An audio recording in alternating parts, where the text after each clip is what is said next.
Hello, and thank you for serving on the authority. We've heard a lot of people today come up here and speak of the benefits of the project, and no doubt there are benefits. But as any good business person knows, you also have to look at the costs. And as part of looking at the costs, the Kentucky Department of Transportation has failed to update the projected cost of this project. They're almost 2 years late. So even the entire premise of the authority can't go forward without an accurate estimate of what the costs are. It's easy to get up here and say it still costs $4.1 billion 2 years later, but the reality is that hasn't been put to paper and turned into the federal government like is required by law. So before we even go forward further, we have to know what the true costs in today's dollars are of the project. The second thing to look at as far as costs go is if we're going to borrow money, we have to pay back that money plus interest. Basically, any setup out there as far as issuing bonds requires us to pay back about twice what we borrow. So if we borrow $4 billion, we're going to pay back $8 billion, and that's going to be money out of this community.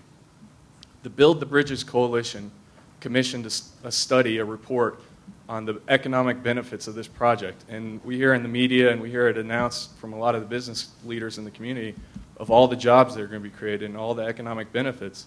And no doubt that building 2 bridges and spending $4 billion will create jobs and economic benefits.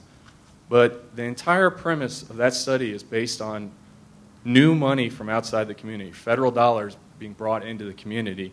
And that's new dollars to the community, whereas a toll takes money out of our community to pay back out-of-state bondholders. And that's a huge cost to the project that's not being fully looked at. And basically, when you account for that money leaving the community, the entire benefits of the project are wiped out. That's a huge tax. That's $8 billion worth of local dollars that could be spent on other projects and other economic development here in the community. And I think that's something you owe to the community, is not just to look at the benefits, but to actually look at the costs. Obviously, if we spend the next 10 years, 20 years building this project, we're not able to do the other projects that are desperately needed in this community, be it paving the streets, be it collecting the garbage, be it whatever. All the effort and time that's going in this project is taking away from other projects, and that's a cost that has to be considered as we move forward.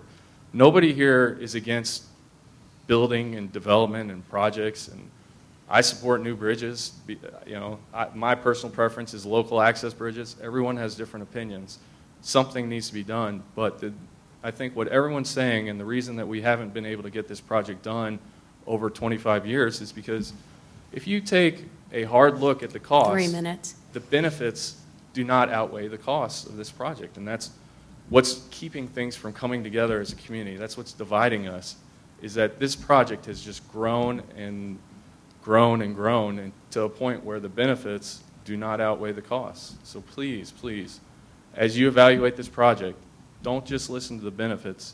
Analyze the costs. Recognize that people with vested interests that stand to make lots of money on this project will sell you anything they can to get this done.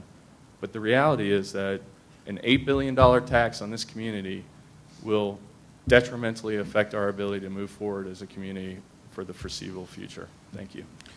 Thank you, Dan.